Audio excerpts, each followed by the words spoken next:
It's that time of year, magic is in the air, and Arsenal finally pick up a win. I'm your host with the most, Tinashe, and welcome to Talk Football, and I'm joined as ever by my co-hosts, Shihab and Nabi. Starting with you, Nabi, how you doing, mate? Yeah, I'm doing okay. You? Yeah, I'm not too bad, thank you. Did you enjoy your break? Yeah, it was a nice break. Nice break. Good. How about you, Shabs? Yeah, doing well. Still enjoying the break. Wow, as much as I can. Oh, Bit of a strange holidays, wasn't it? But, yeah. No, I was more meaning the break from pod, from the pod, because we took about a week off, didn't we, as well?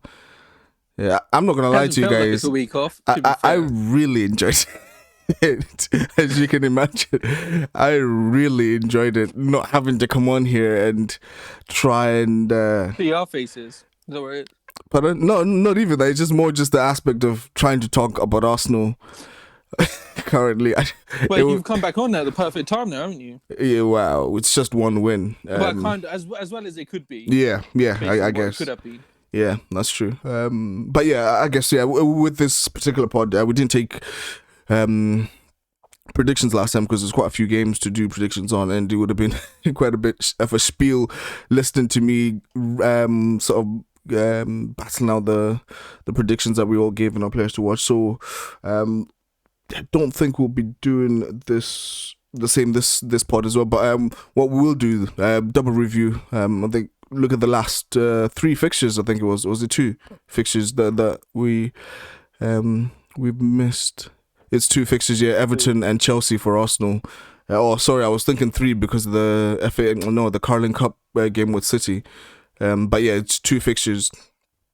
And also looking ahead to the next fixture for Arsenal, which, well, not just Arsenal, obviously, we'll get Liverpool and Manchester United perspective. Yeah, because I just realised the way I was saying that it made it seem like it's all just going to be about Arsenal. Yeah, all about your club, isn't it, mate? Yeah. See how it is. But yeah, who are Liverpool playing and who are United playing? Liverpool play Newcastle next, away. Yeah. And then we got followed out by Southampton later. But yeah, Newcastle away, which should be a tough one, I think. But Wolves at home. Wolves, that'll be a tasty game. But yeah. Easy win for United, that one. Yeah, I guess we'll get into that. So looking at that, what we'll do in terms of the starting order, we'll start with the reviews actually of. I'll just kick it off with the Arsenal games. I think the Everton one, for me, it was a little bit disappointing. But not too disappointing in the sense that I was kind of expecting to lose, but I guess the fact that we lost and Everton weren't really, I wouldn't say they were amazing or they were playing really well, it's just kind of that thing that I guess Shabs has said before with Arsenal, that scored 2 goals and you pretty much know that you're gonna win the game, really, and that's pretty much a typical game for Arsenal, wasn't it? Yeah, Based pretty on much. It's literally the normal type of game. It pretty much, went 1-0 down, equalised, and then they scored again, and that was literally it. But the only thing though I did kind of want to touch on was in particular Willian's performance in the first half. I don't know if you guys saw the game, but wow. I don't even know where to start, to be honest. It was probably one of the worst performances I've ever seen from a professional footballer, someone who's experienced as well. It was just, there was nothing. I don't think he had any passes forward. I don't think he did anything at all. There were times where you could literally see him just walking around on the pitch. A player gets by him and kind of, makes that gesture like, oh, I'm trying to get back, but you're not really. You're just sort of making the gesture rather than actually trying to get back. And the goal, the cross rather, that led to the goal from Iwobi. The cross from Iwobi that led to the goal, the own goal from Rob Holding. You kind of saw that kind of summed up Willian's performance in the first half in a nutshell, to be honest, because he stood literally right in front of Iwobi did not once sort of try and block or stop the cross at all. He just sort of stood there and watched him cross the ball in. And I kind of feel like it was pretty much the same from him second half, up until maybe the last 10 minutes. 5-10 minutes. That's when Arsenal really sort of started putting the pressure on. But by then, it's like, well, it's too late now.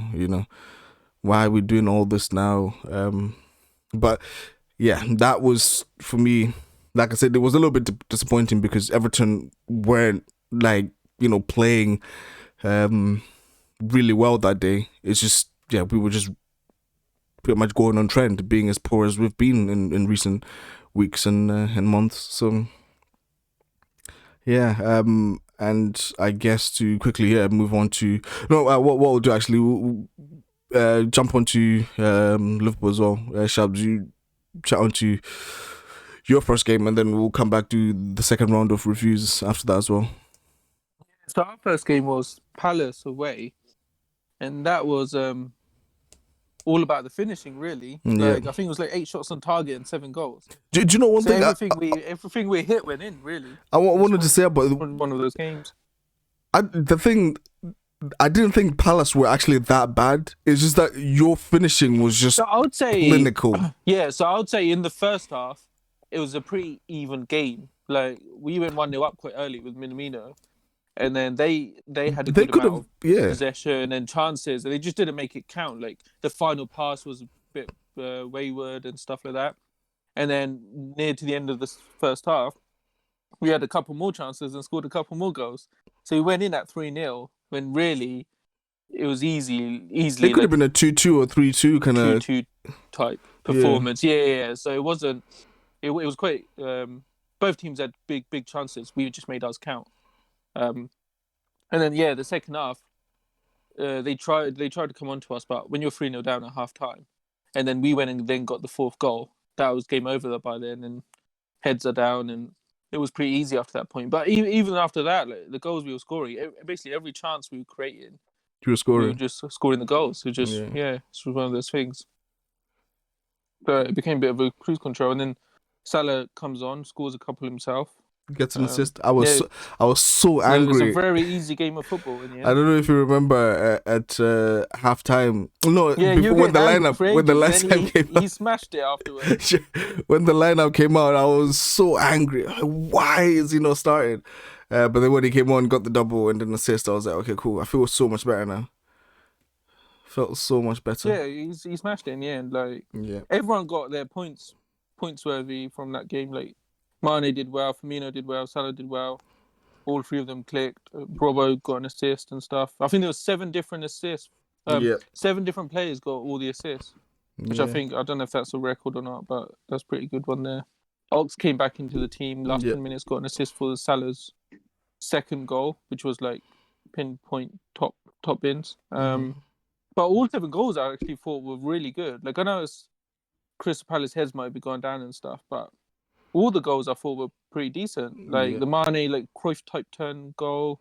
Firmino with the touch from Robert's cross and then the no-look finish. Outside of the foot as well. Yeah, Henderson's goal that he came onto it from Trent's like little touch back to him and he just put First it in. time. First time, through the bodies, like bottom corner kind of ish, and they're all very good goals actually. So, very, very happy with that game.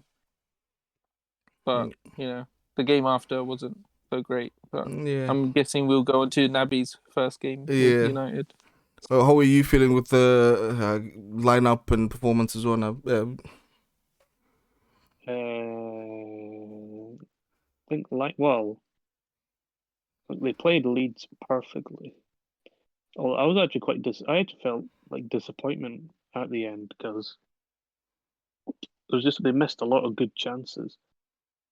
But I think they set up perfectly for Leeds to counter-attack against Leeds, and then they got the 2 goals in the first 2 minutes, which kind of just set them up for the whole game. And it was just Leeds attack, will attack, and United were the ones that just kept scoring. So it was an easy game in the sense that United set up perfectly for They had Leeds. a plan for it. Yeah. they had the plan executed and it worked. But I was actually quite disappointed they didn't get more, because they could have got more, because they had really good chances that they missed. Was it Rashford and Martial wasting the chances again? It was Martial again, yeah. And I think Fred had one. Cavani might have had one. Probably was Rashford. Is that every game? No. But yeah, it was obviously a good win. Yeah. But I was disappointed it wasn't more. Fair enough. And again, that kind of, like I think we discussed in the last pod, still keeps you arm's reach the summit, doesn't it? Well, if results go a certain way, United could even be first come Friday night. Yeah. We have to lose though, isn't it? It's not on United's hands for that. Yeah, I guess that's what you're saying. If definitely. results go a certain way, I was saying it's not in United's hands. That's the main thing, right? I get what you're saying. Results go a certain way. Everton are close enough to do something. So yeah. If you talk about these ifs and Liverpool losing and United winning, and I think the main thing to talk about is if United, if that game in hand that United had could put them top, then fair enough. You can say, but it doesn't. That's still an if, though. Liverpool to lose. That's still an if. Saying, there's too many ifs. So to add another if, to say if Liverpool lose on top, you're just adding extra ifs, aren't you? I'm just saying that's how close it is. Liverpool. Yeah, I think you're missing the point here, Shams. Yeah, so that's what we're discussing here. We're not talking about. We're just discussing how close it is. That kind of means that ifs and buts will come in. Part of the discussion, I guess, because if we don't have ifs and buts, I know he got really defensive there. No, it's just trying to put United in the title race when really they shouldn't be. Now you're feeling the heat, aren't you? Yeah, you may say that they shouldn't be, but they're there. That's why I say it keeps them in arm's reach. I'm not saying that they're going to be challenging, but it keeps them close. And if do you think they can win the league? Me. Would you put them as title challengers? Yeah. Well, if they continue the way they're playing now and it gets to February, March, and they're still this close, you can't. Just like you say with Tottenham. Just like you keep saying with Tottenham. Just like you keep going with Tottenhm, right? If they stay, because when I ask you this is what you say with Tottenham as well, and I feel the same way about United. That if they continue the same way that they are, and they are still with the game in hand, still this close to whoever's top, you can't ignore them. You can't say, why do you ignore Tottenham then? Because they have a history of bottling it, Tottenham. That's why we ignore Tottenham. They have a history, and we're at Tottenham. We're at Tottenham right now. Sorry, we're at Tottenham. Out that bottling, doesn't he? We're at Tottenham right now. I don't know. Yeah. Exactly. Do you guys remember this? I keep mentioning this to you guys that there'll be a hot month and a half where people are talking, Tottenham are definite title challenge, and then they'll lose a few games, and then they just go off. Everyone stops talking about them again. They'll start winning again, and then it'll come back. That hot chat comes back again. It'll be on and off the whole season. I personally think. But my point is, if you're willing to do that with United, then you got to be willing. But United are consistently there. They're consistently there, though. United haven't been consistently there. In the last few weeks, they've suddenly become into the title race. But before that, people were talking about how Ollie's rubbish and all that kind of stuff. So, but okay, fair. But on current form now, they are showing that they could maintain that. So United's going to be topsy-turvy just like Tottenham. But if you're willing to put United, I don't know if you can. I don't know if you can say that, right? Because Tottenham started off cold, got hot, got cold again, and whereas United started off cold and now they've gotten hot. Right, they haven't gone back to cold again. So that's what I'm saying. Now, if they maintain this hot streak, if they continue winning, lose, draw, win, lose, you can't ignore them. But I do hear what you're saying about. That doesn't sound like a hot streak when you're saying win, lose, draw. Win. No, but I'm not saying that they're gonna go unbeaten from now on. There will be defeats in there, just like with every team. There's gonna be defeats in there. There's gonna be draws in there. So I'm not naive enough to be like, from now they're just gonna straight win and they'll win the league. There will be defeats, there will be draws, but if they keep them few and far between, they will stay in touch, especially with that game in hand still. I do I don't think, know. as much as I do, I'm saying- I as think much it as I comes hate down to admit it, it's not like I'm taking pleasure in it. But yeah, based on current form, like I said, they started off cold, they've gotten hot. If they stay hot, unlike Tottenham, who started off cold, got hot, went cold, and yeah, we'll see. I guess the next coming weeks, we'll be able to tell if United can maintain it or not. Because currently, you know, what's it? Everton went a 7-game with like 1 Premier League win or something like that, and then they went on a 4-game winning streak, and they're now, you know, in and around the top 2-3 as well. So anything can happen. Yeah, that's currently. the thing. I think every team's gonna have moments where they go a bit cold for a couple of games and stuff. Yeah. But it all relies on Liverpool dropping their levels. And people thought that would happen with the injuries, and it has, because we're not as far away from everyone else as we should be. But we are starting to get players back, even though Matip got injured again. But it all Grass comes is down green. to whether Liverpool drop levels rather than, you know, anything else. Yeah. Basically what it is, in my opinion. Which is fair. But yeah, we shall see, I guess, as the weeks come. But I do kind of think that, yeah, if United, when do United and Liverpool play each other? Mid-Jan, I think it's like 15th or 17th maybe, or something like that. 17th okay. January. That will be an interesting game, depending on what the table looks like at that particular I don't know point who in the time. home team is though for that game. It'll be quite an interesting game.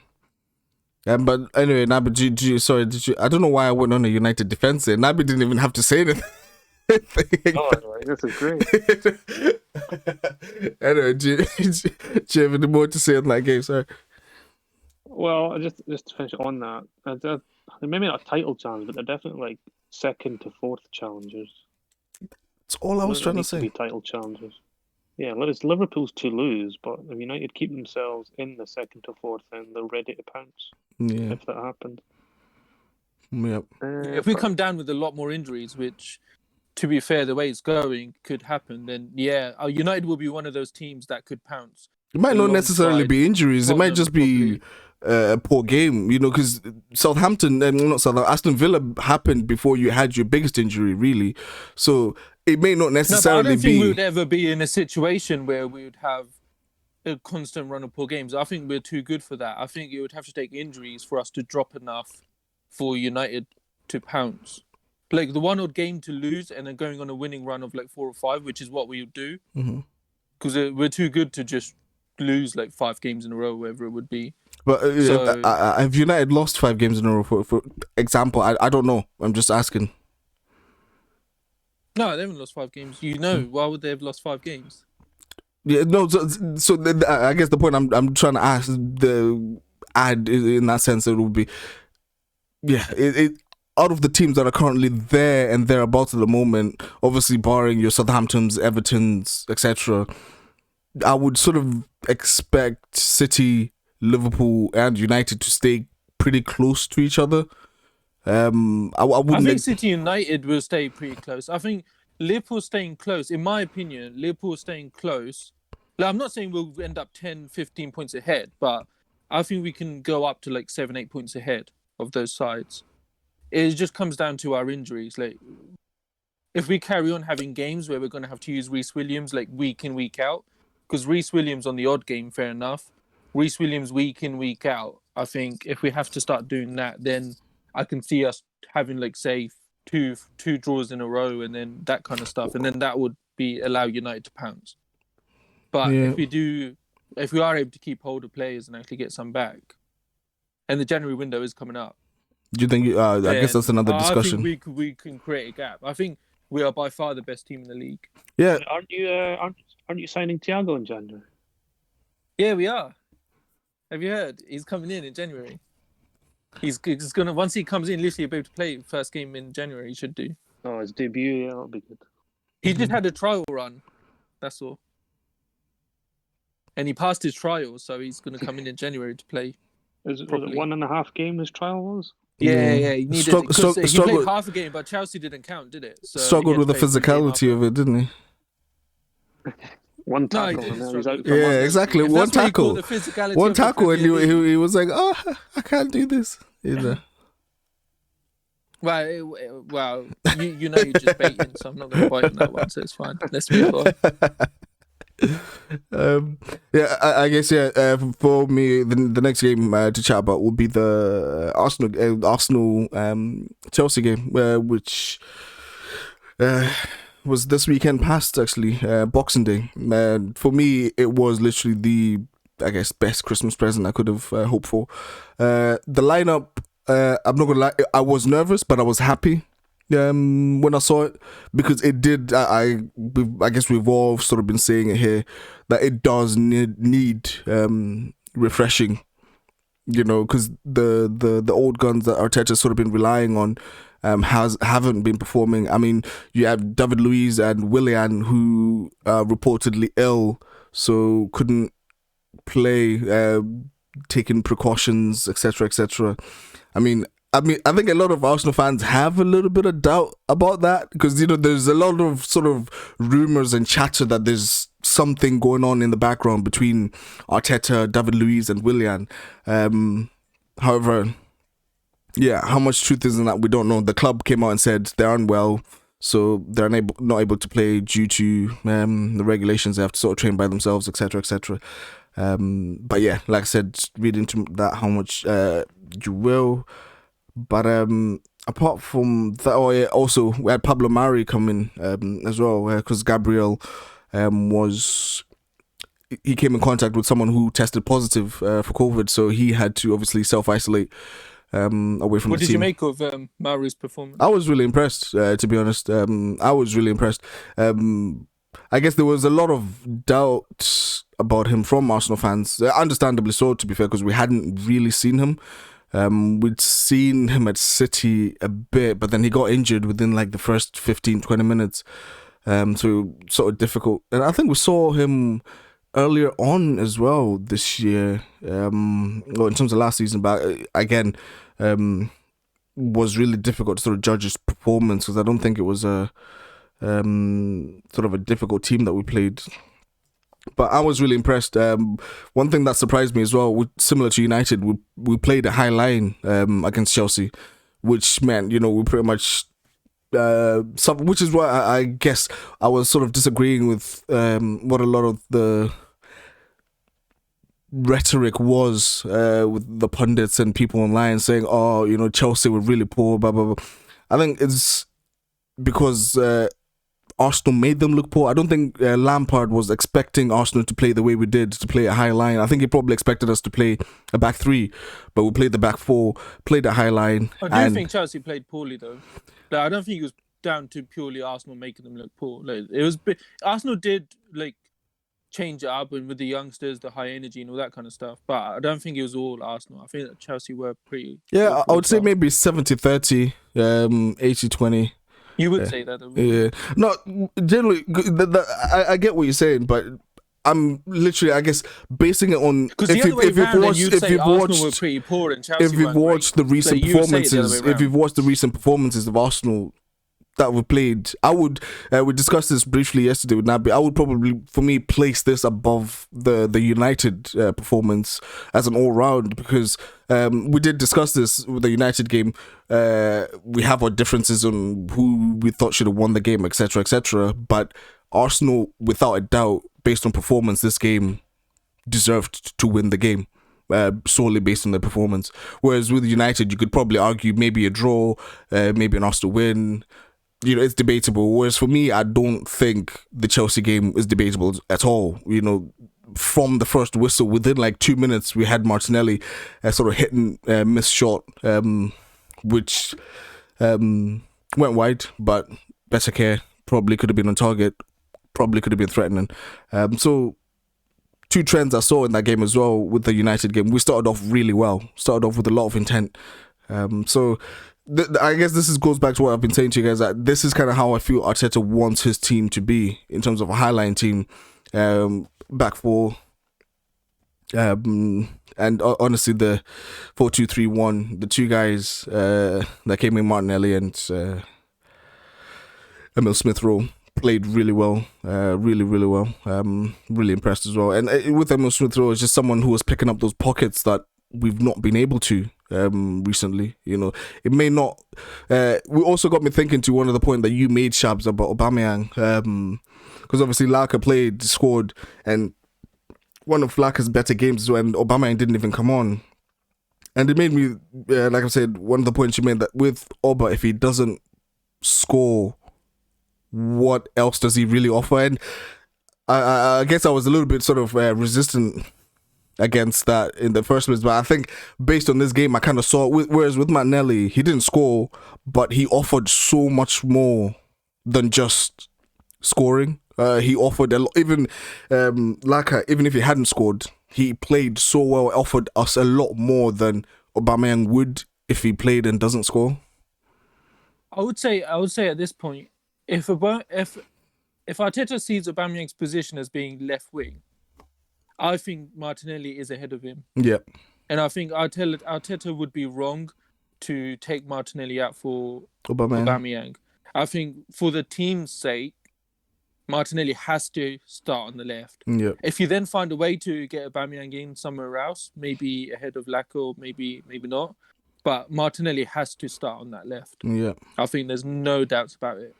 And you can't take him out for Aubameyang. He's your best player, Martinelli. Yeah, and you kind of saw it on Boxing Day as well. He was sort of setting the tempo in terms of the way that Arsenal were pressing, kind of put a fire under Laka's backside as well. You saw him, you know, Martinelli pressing like hell, and then Laka would then press like hell, Saka, Emil Smith Rowe. His pressing, his enthusiasm, like Arteta said, it's very infectious.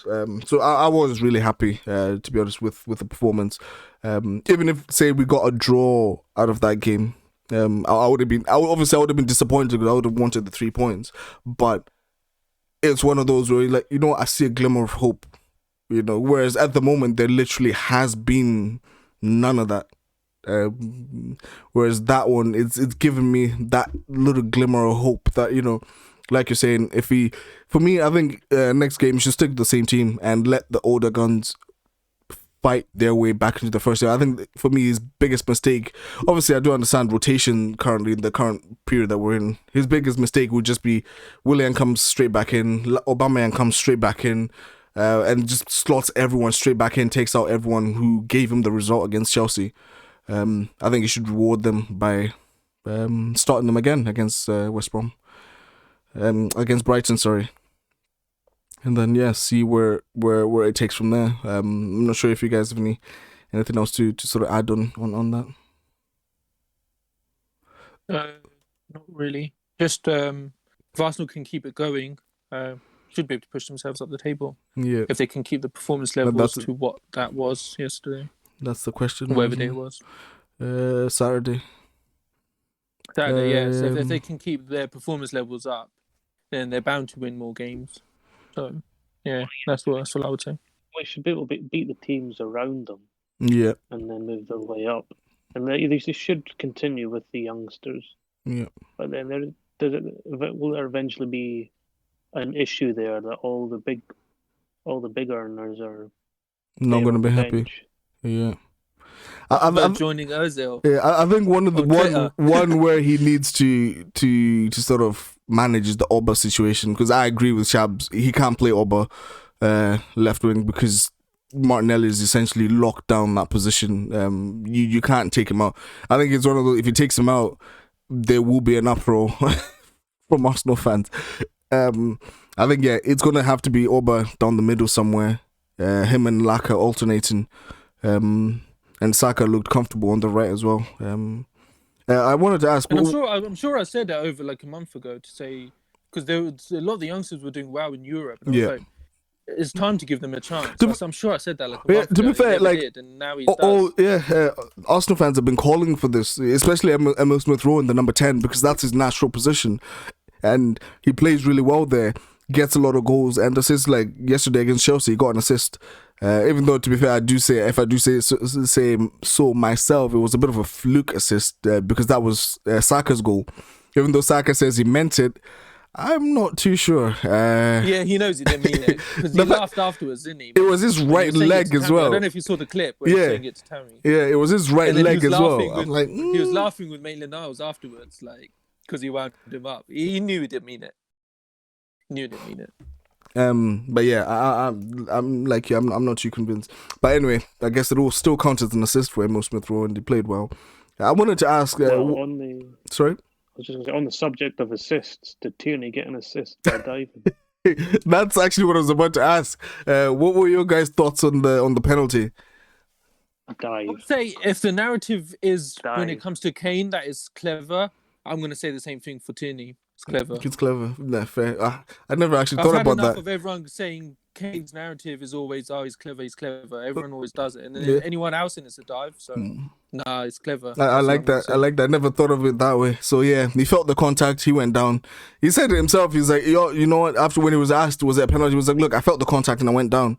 But what do you mean he felt the contact? He made the contact. No, he felt the contact on his Kane knee. Does it all the time. That's what I'm saying. Kane literally gets in front of the player all the time. And he backs into them to make the contact. Yeah, he does it all the time. Like he forces the contact, goes down. Everyone goes, "Oh, that's clever." Like match of the day, you go Sky Sports. Commentators, they're all like, "Oh, this was really clever from Kane," or everything. Yeah. Anyone else, and it's like, "Oh, it's a dive." Oh no. What is he doing? Yeah. He's that's true. All that kind of stuff. So no, I'm not having it. So yeah. That's true. I never looked at it through that lens. Thanks, Sean. I appreciate it. Still a dive, though. I mean, I'm happy for you to call it dive if you're willing to do it every time Kane does it as well. Won't, so, yeah. If you're going to keep that narrative, do it for every player. Don't do it just for certain players. And I guess now moving on to that. Yeah, finishing up the Arsenal section. Going on to the second Liverpool review now. What were your thoughts, I guess, on the lineup and the performance as well? I thought the lineup was fine. It was back to the main team. West Brom basically sat in a 6-4 formation.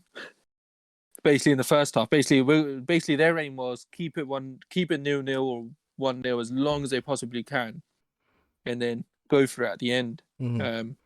And I think we got a bit lackluster, a bit casual. Off with quite high intensity, and Robertson and Trent all got some decent crosses in, and they got it clear. And it looked like it was going to be a comfortable game after Mane scored that first goal. I thought a few more goals are going to come. And then when those goals don't come, and you go into the second half, it's 60th minute, 70th minute, West Brom start having more chances. Matip goes off injured. They're bound to have a set piece where they get dangerous. Yeah. And we created the problem ourselves. I don't know if you guys saw about Curtis Jones got a bit very casual with his pass back. Reece then headed it out for a corner, and that's the one that ended up being the goal. And it was one of those games. It was pretty poor, and normally we come out of them and scrape a win, but we didn't on this occasion. And Sam Justin did very well in goal, because that Firmino header I thought was in. I really thought it was in, but he tipped it wide just. So great save from him. But it was a deserved draw, I would say, for West Brom. I wanted to ask you something that Jamie was sort of maybe piping up is a bit too much about, was the fact that Liverpool need to spend on a centre back in January. What are your thoughts on that? Yeah, mine is the same. Like I've heard a lot of rumours that Klopp's not planning to, but like I've always said, and I'm sure Jamie said the exact same thing, Matip can't give you a run of games. Like he's always gonna go out and get injured. Whether he's injured before the game starts and he does one game here and then 2 weeks later does another game, he'll never give you like 10, 15 games in a row where you can just rely on him. So for that reason alone, we have to buy another centre-back.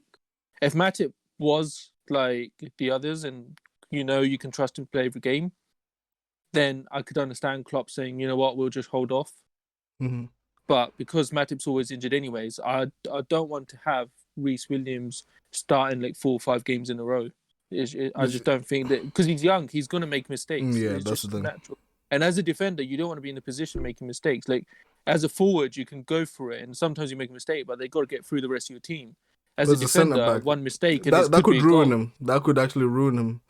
Yeah, because I remember I can't have Reece Williams starting every game. So, I remember just to sort of give some similar comparison, Senderos, when he came up in Arsenal, highly rated, started off really, really well playing for Arsenal. And I remember, I can't remember if it was away or home, but we played Chelsea. And he was still really young. I think it might have been early 20s, late teens. And Drogba ran him riot, like literally. And ever since that game, he was never the same player. Like, he just was never. So, yeah. Mentally, it breaks you, doesn't it? Yeah, I completely understand what you're saying, that you don't want to put him in that position where you're playing him. Because 100% there will be a game where he'll make a mistake and it could possibly cost us the game in that case. It could be the game or the title, you know. Yeah, it could be something that helps towards the title. So we have to buy a centre back, and I hope he does have someone in mind to come in. I've also heard minor rumours that Van Dijk's due back like end of Feb, possibly. I saw clips of him online. Saw clips. It looks like he's progressing well. To be fair, keepy-ups and stuff. Yeah, it looks like he's progressing well. Keepy-ups and all that kind of stuff. Yeah. Yeah. So, but obviously, I don't know how bad the knee is, but I've heard rumors that it won't be as late as first fall. And he's not someone who's injury prone. Like you get certain players who are always injured, and it takes a lot longer for them to come back because while they're in their recovery, they'll get another injury, and then that will prolong it, and then they'll get another injury, and that will prolong it. So it won't just be that one injury. Whereas Van Dijk seems to be someone who doesn't really get injured. So hopefully, if he can just like focus, rehabilitate, come back like mid to end Feb, that could be big on the title race.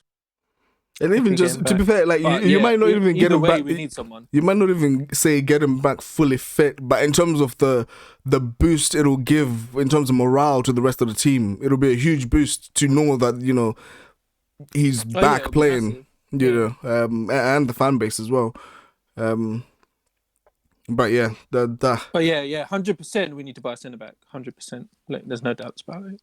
We got to get someone. I saw the stat that showed Big Sam is one of the few managers that's picked up the most, or is the only manager that's picked up the most points at Anfield under Klopp, which is quite interesting. I don't know even if it's just Klopp, but he seems to do. Sam Allardyce seems to do really well. He obviously was the last manager to beat us at Anfield. Yeah, however many years ago, 4 years ago or something, about 67 games ago, and even draws are pretty hard to come by at Anfield. Like, I think last season we near enough went most of the season winning every game. I think might have been 1 or 2 draws in there. Like, so we don't even draw off in Anfield. I think that was the first draw at Anfield as well this season. Yeah, this season I think it is. So you really, really like drop points. Yeah. So he seems to have something. But yeah, the plays were poor. Like, it was a pretty poor performance, and we can't have that week in, week out. But we seem to have one really good performance and then one average one. But we didn't lose.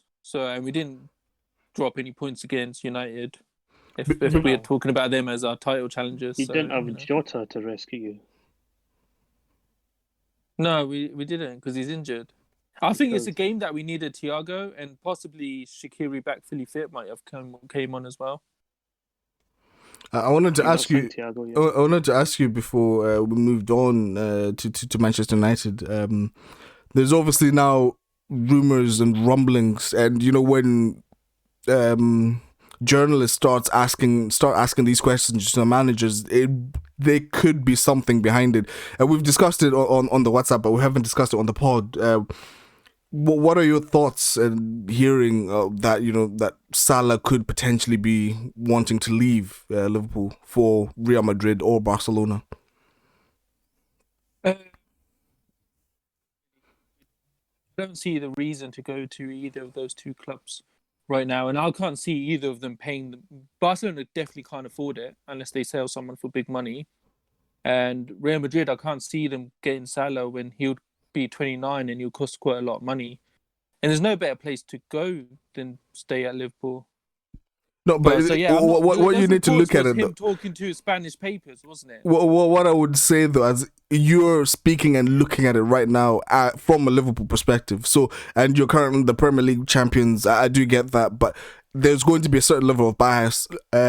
Salah probably has no allegiance to Liverpool in terms of the fact that he's not a fan of Liverpool. He loves playing for Liverpool, I do get that, but he's not a fan. He won't have an allegiance, but looking at all the clubs and everything, like, I don't think, like, unless it's his dream, like the way Hazard's was, unless it's like his dream to play for Madrid, I don't see why you'd Usually go is, there. isn't it? Usually is with foreign A players. lot of the like, if you're not an English player, a lot of the foreign players, the dreams are Barcelona, Madrid, and stuff. Yeah. But Liverpool are right up there, like not far off exactly. Like if you're going to talk about teams to play for other than Madrid and Barcelona, Liverpool would be one of them. But do you not see this as a Ronaldo situation? As in Cristiano Ronaldo. Yeah, like he's won everything. He's won everything at Liverpool. So what's there more for him to stay? No, but the big difference is Cristiano Ronaldo left at like what, 20 something? It was 25, 25, I think it was 25, 26. Didn't he come into United at 18? Yeah. Yeah. How many years did he give United? A few. He gave him a few. He doesn't know. He doesn't know. Anyway, I'm going to say 6 years, I think. All right, so 24, yeah. So, and we're talking about Ronaldo there. Like, and then Salah's going to be 29. How much would it cost Real Madrid to get him? Like, why would they spend that kind of money? But because he's probably one of the best players in the world right now. No, but they can't afford it. Like, Barcelona literally can't afford anything right now. Nor can Madrid. Well, it depends. Yeah, I was going to say it depends because, Messi just came out again and said like you're depending on sales. I'm saying outside of sales, Barcelona can't afford. Like, they're pretty struggling financially, Barcelona right now. But if they were Madrid maybe. I think if Salah did go to one of them, it's Madrid. But I don't know. Like, if he goes out at the end of the season for big money and we bring in someone like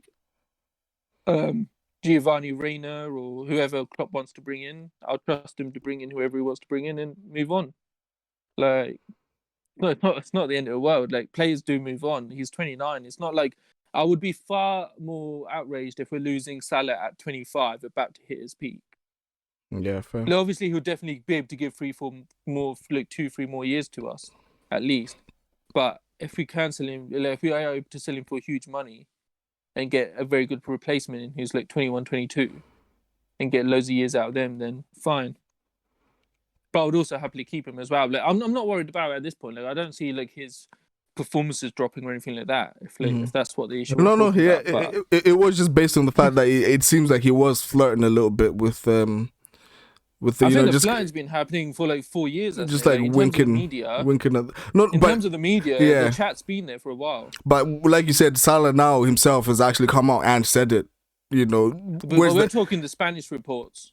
It's only the Spanish newspapers that have come out and said it, and they're always, biased towards, and their tinted glasses are towards Madrid and Barca and stuff, aren't they? So we don't really know how that translation looks when he spoke to them and stuff. Yeah, you're reaching that translation and all that. No, it's a Spanish newspaper that's talking to Salah, whose first language is in English either. But if it was a translation issue, he would have came out and corrected it. Yeah, players do that all the time. He's not saying anything. Pardon? There wasn't much said. No, that's what I'm saying. That's what I was saying. That's what I was saying. The point I was highlighting, you said previous years it's happened, but I was saying, the difference now is that the fact that the player has now said himself that, it would be nice or whatever it is he said about Real Madrid and Barcelona. Whereas before, it was just thin air, journalists linking him because... What did he say? He likes Madrid or something? Yeah, Madrid or Barca. He mentioned both teams. Anyway, I know that. I can't remember the exact quote, but he mentioned both teams. That's what I'm saying. The difference now is the player has actually said something, whereas before it was just journalists pulling. Did he just say he admires the two clubs and stuff? And that's what I said. He didn't say about going. That's what I said. That's what I said. The flirting now this time seems a little bit. But like Mbappe's said previously that he likes the way Liverpool are and he likes. Exactly. So he's flirting with Liverpool. Exactly. He's flirting with them. But you would never sit there and expect Mbappe to come to us, would you? Why not?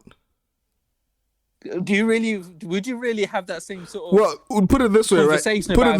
Put it this way. If you sold Salah next summer, say 120, 130 million, just randomly picking out a number from the air there. Yeah, we can get Mbappe, can't we? Yeah, that's the point. Like, if you put in the money for him, and he's already sort of said that he likes the way Liverpool play, he likes your manager. Yeah, he admires in the same way. Yeah. So I wouldn't see why it would be difficult to get it done. It seems like the ball. If Liverpool were wanting him, he seems to admire Liverpool and the manager. So it almost seems like if you've got the money and But you need to fill the Liverpool won't be position, the the only position. club Sorry, he admires, or like Klopp won't be the only manager he admires either.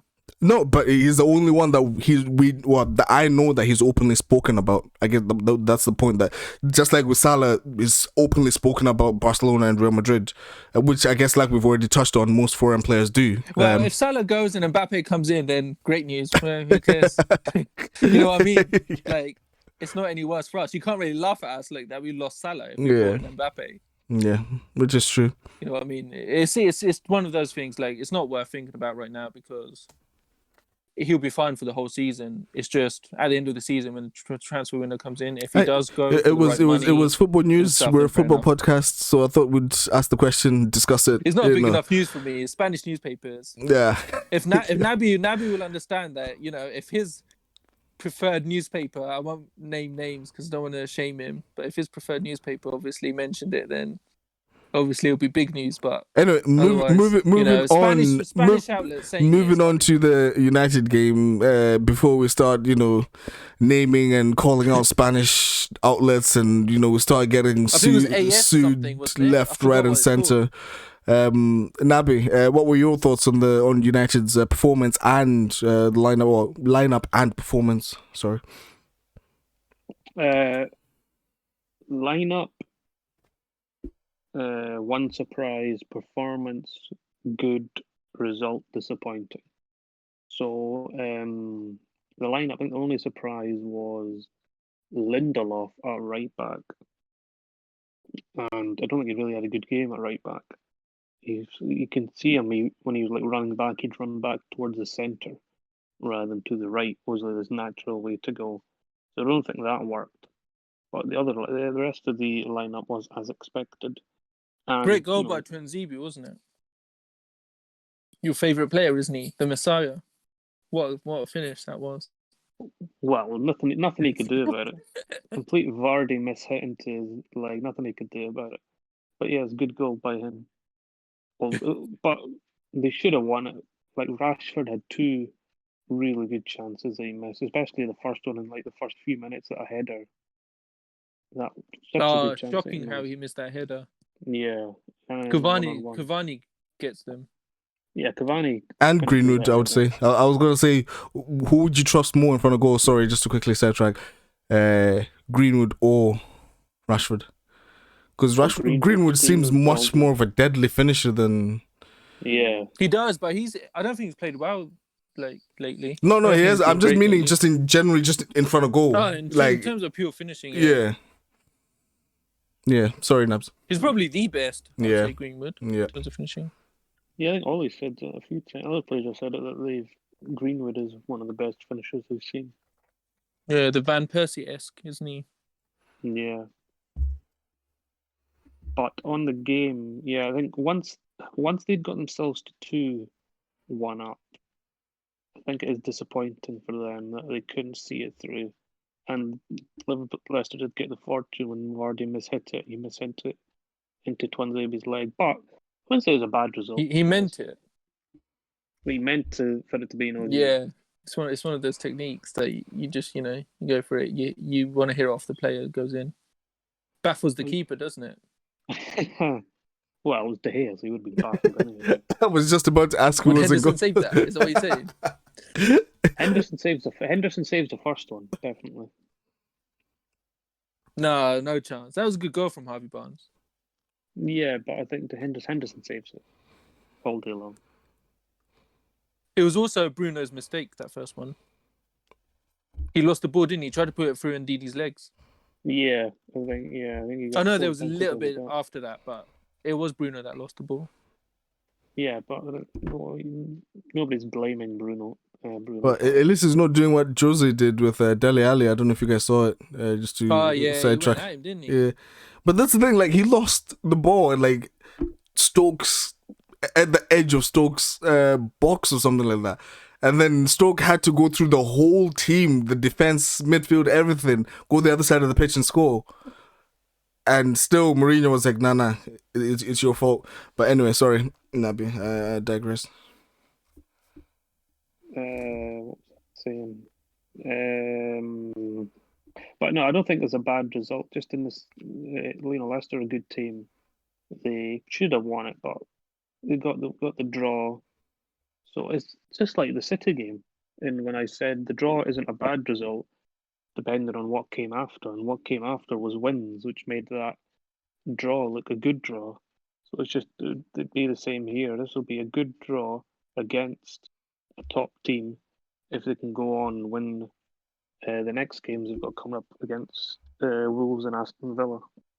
So yeah, I think there's a good performance. They're coming. What they've the last 3 games now, they've not needed the other team to. By 3 games, I'm talking about the cup game as well. They've not needed the other team to score to get going. They've had good starts themselves. Leeds game, good start. Everton game, they played really well, good start as well. And Leicester game got a good start with that Rashford chant and got the first goal. So they're not having the bad starts anymore, which is good. So they're kind of coming more into it now, into a more all round performance. But yeah, it was a good performance. Disappointed with the result, but just on to the next game to make sure that they get the 3 points there. Yeah. I mean, yeah, it's still looking rosy for both your teams, and you know, the light for me at the tunnel is, you know, miles and miles and miles ahead. But you've got a gap to the relegation zone. I see it. Yeah, but still, you know, like Nabi said, that's the main thing, isn't it? Because I think the next couple of fixtures, you would want to get a win. Because for clubs like Arsenal, the main thing going into every season is to make sure you survive. And then you take it from there, don't you? You try and progress from that. I mean, if we're going to talk about surviving, you've been relegated more times than we have. So from the first division, exactly. So, but we're talking about now. Like, do you even remember us being relegated? You just know the stat. You don't even remember when it was. Yeah. So for us, this is the first time. We're not even in relegation, to be fair. So. I was in relegation. You're in a relegation fight. Our next few fixtures, we've got Brighton, Newcastle, Crystal Palace, Newcastle again. No, sorry, not Newcastle. Brighton, West Brom, and we have Newcastle in the cup, FA Cup, and then we have Crystal Palace, and then Newcastle in the league, and then Southampton, and then 30th of January we have United. So I think if we can pick up quite a few wins, I'm not expecting them to be easy at all, to be fair, based on our recent form in month. I would take poor performances with a couple of 1-0s, 2-1s, etc., just to get the points going, and then the confidence will and should come from that, I hope. But yeah, I just wanted to touch on the fantasy as well before we jump off. I'm not getting any better. And Nabi's still somehow I increased the gap to you. Running away with it. Pardon? Somehow I increased my gap, even though I had a pretty poor week as well. Yeah, I think I increased my gap, maybe like 3 points or something. But I had 8 points on my bench last game week as well, which was really irritating. I had 7 on my bench because I had that Ben Johnson that scored. That's nothing. You know how many points I had? What? 9. Yeah, but you're already like 1 billion 19 points ahead of everyone else, so it doesn't really matter. 19 yeah, how did you leave Bednarek on the bench? I don't know how you did that. Well, I was expecting Chilwell to not play. For me, I've left. See, that's that risk you take where it comes undone, isn't it? For me, I left Mendy on the bench because I put Mendy on and put McCarthy on the bench because I was expecting Chelsea to keep a clean sheet, and then that happened, and Southampton kept a clean sheet. Well, speaking of Ben Chilwell, he just assisted Olivier Giroud. Yeah, they're 1-0 up now. Yeah, I got rid of him this week. Yeah, so did I. I wasn't sure he would start. I got rid of him and I brought in Trent. So yeah. That's good enough. I got rid of him, brought in James Justin, who just got me 2 points. But not the end of it. I didn't lose. True believers kept them in. Yeah, right. That's great. I hope he gets sent off now. Best left back in the world. Wow. And we end just met with, yeah, exactly. That's a good point to finish the pod. And on that note, yeah, thank you very much for tuning in. And as ever, we'll put our descriptions to our socials. We'll put our socials in the description below the pod. So please make sure you follow, you like, and you interact on Twitter, Instagram, and YouTube. Once again, I've been your host with the most, Tinashe. Thank you very much for tuning in. Tonan.